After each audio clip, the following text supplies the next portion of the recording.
9 de la mañana con 35 minutos. Gracias por continuar con nosotros y, por supuesto, gracias por la información.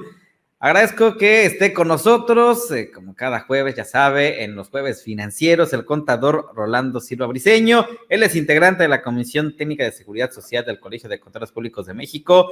Pero, contador, hoy nos traes un tema muy, muy importante y que creo que tenemos que tomar mucha atención porque ¿sabías que hay un subsidio para el empleo? Pero ¿cómo aplica todo ello? ¿Quiénes son los que se pueden beneficiar de ese subsidio? ¿Cuánto nos tocaría, contador? Resuélvanos estas dudas. ¿Cómo estás? Buenos días. ¿Cómo estás, Javier? Un gusto saludarte. Feliz año a ti y a tu auditorio, ¿no? Vamos comenzando a trabajar.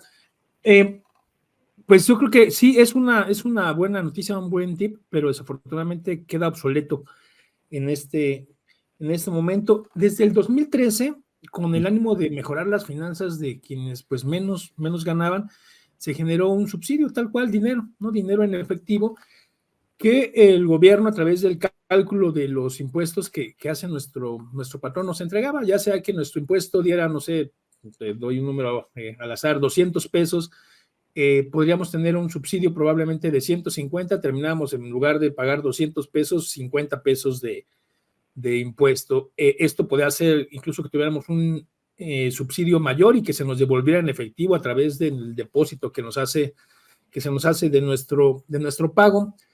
Esto iba exactamente igual que en la tabla del impuesto sobre la renta, con rangos, ¿no? Quien menos ganaba, quien tenía ingresos muy bajos, esto es mensual, quien tenía ingresos muy bajos, bueno, pues tenía acceso a un subsidio más importante. El último rango, o sea, el rango más alto de quienes pueden recibir este subsidio al empleo, se queda entre 7,382. Estamos hablando de las mismas cantidades que se tenían desde 2014, principios de 2014, no se fue actualizando, a diferencia de las tablas con las que nos cobran impuestos. Tiene efecto en el impuesto sobre la renta, pero está en un decreto independiente. Con la reciente entrada en vigor del nuevo salario mínimo, en donde teóricamente quien trabaje 8 horas diarias, ¿no?, durante todo el mes, estaría teniendo un ingreso casi de 7,500 pesos, 7,467, pues aritméticamente queda fuera de la tabla del subsidio al empleo y estaría recibiendo cero. Entonces se daría un pago, bueno, un cálculo normal, perdiendo este beneficio, más bien saliendo del rango, ¿no?, que cubre este beneficio. Hay muchos comentarios, muchas sugerencias sobre la necesidad de actualizar este subsidio al empleo. Con toda claridad se nos ha hecho saber que esto no va a suceder. La idea del subsidio era justamente complementar el ingreso de quien menos ganaba.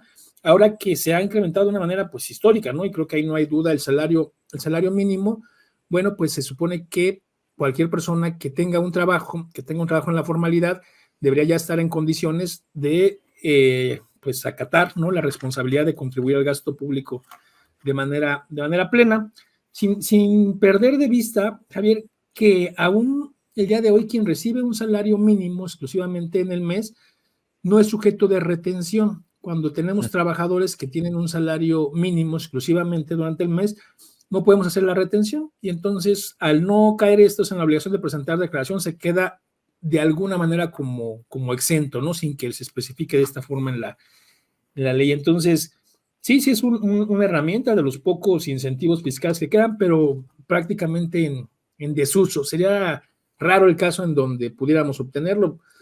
Se me ocurre que alguien de ley, ¿no? Si algún trabajador está recibiendo menos del salario mínimo, pues estaría fuera del rango de ley.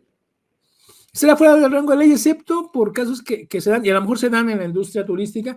Si yo no trabajo todo el mes, sino trabajo a lo mejor 15 días del mes o una semana al mes o solamente los fines de semana, con un salario mínimo, probablemente la suma de mis ingresos mensuales me dé una cantidad abajo de estos 7,400 pesos y alcance subsidio al empleo. Pero yo creo que estamos hablando ya de esa excepción que hace la regla. En términos generales, con este último aumento queda fuera de aplicación, queda en inaplicación este subsidio al empleo en condiciones normales. Claro, por supuesto, aunque como dices, en este ejemplo, sobre todo en esta zona donde hay muchos trabajadores de la industria turística que a lo mejor trabajan por horas, por algunas zonas, y que no llegan a esto, podría ser, por ejemplo, estaba leyendo un ejemplo que daba sobre un salario a lo mejor mensual de 6,000 pesos, entonces le podría corresponder alrededor de 300 pesos, ¿no? Aproximadamente. Sí, algo que diera como suma una cantidad menor a 7,400 pesos, todavía tiene un subsidio muy pequeño, pero tiene un subsidio. Pero pensemos en alguien, ¿no? Y justo en la industria turística se pueda que trabaje 2 fines o 4 fines de semana al mes, ¿no? Porque sobre todo, ¿sabes quién? Quienes están dados de alta con un salario mínimo y completan su ingreso con propinas, que es Claro. mucho en la industria turística. Bueno, en este caso, al hacer el cálculo, sí tendría que el patrón que estarles dando una cantidad de dinero en efectivo, que el patrón al final del día, cuando hace su cálculo generalizado, lo aplica, no es que salga del bolsillo del patrón, sale del gasto público. Entonces, podría darse justo en estos casos en donde es un tanto, si no irregular, si no tan parejo, pues la demanda de empleos, podríamos estarlo viendo, pero ya en cantidades muy bajas, y te digo que la generalidad prácticamente en desuso. Y esto lo podemos ver en nuestro recibo de nómina, ¿no? Cuando nos entregan el recibo, ahí viene especificado el cálculo. Sí, por supuesto que además de que lo vamos a ver en el recibo de nómina, pero lo tenemos que tener en el bolsillo. En muchos casos el subsidio era más alto que el impuesto, y entonces en lugar de recibir 1,000 pesos, recibíamos 1,100 pesos, a pesar de nuestro salario, 100 pesos que se te entregaban como subsidio. Y como hemos platicado otras veces, siempre vale la pena irse haciendo, ¿no? Pues como de los procedimientos para verificar que estemos cumpliendo fiscalmente, y que además pues poder hacer derecho a los usos que tenemos de utilizar deducciones. Entonces vale la pena que como trabajadores revisemos con cierta frecuencia el visor del SAT y saber que lo que se nos está pagando es lo que se está timbrando. Bueno, y de paso ver que sea con lo que se está reportando, ¿no? Mi salario ante el Seguro Social, ante el Infonavit, porque pues ahí sí tengo un perjuicio económico en caso de ser diferente. Claro. Contador, aquí me salta también una de las dudas, y que, bueno, hace el año pasado platicábamos con la gente que se dedica al trabajo doméstico, que en realidad también, pues de algún modo tienen que estar dados de alta con un esquema salarial, como lo establece por ley. En este caso, ¿cómo aplica? ¿Sí aplica o cómo funciona ahí? Sí, mira, es una pregunta bien interesante porque las personas trabajadoras del hogar son personas trabajadoras, o sea, no tienen ni más ni menos derechos, tampoco dejan de tener obligaciones. Lo que hoy está claro, que hasta hace poco, de una forma absurda, era opcional, o sea, el patrón podía decidir sí o no darle un seguro social.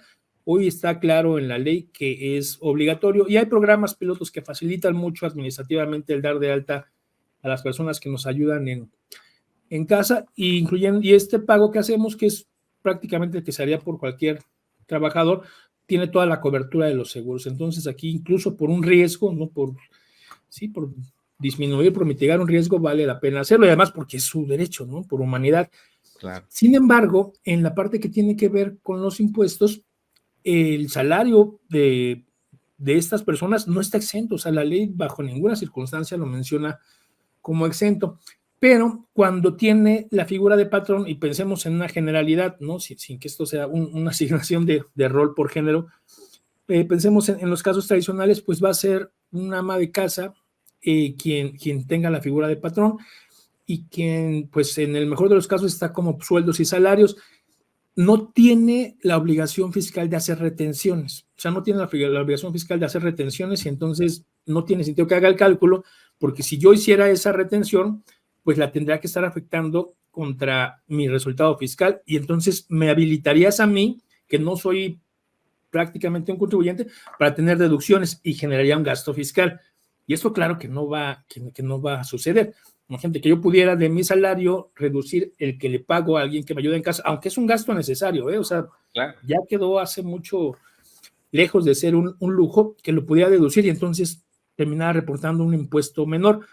No va a suceder, no creo que esté en los planes, en consecuencia tampoco va a haber un requerimiento de este tipo, pero no porque así técnicamente tuviera que ser, sino más por un efecto de aplicación.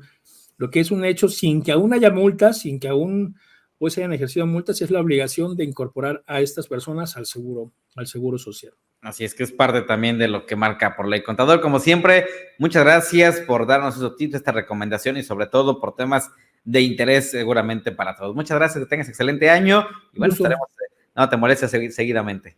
No te molestes, Javier, un gusto, un abrazo para ti y para todos los que nos escuchan. Tengan buen día.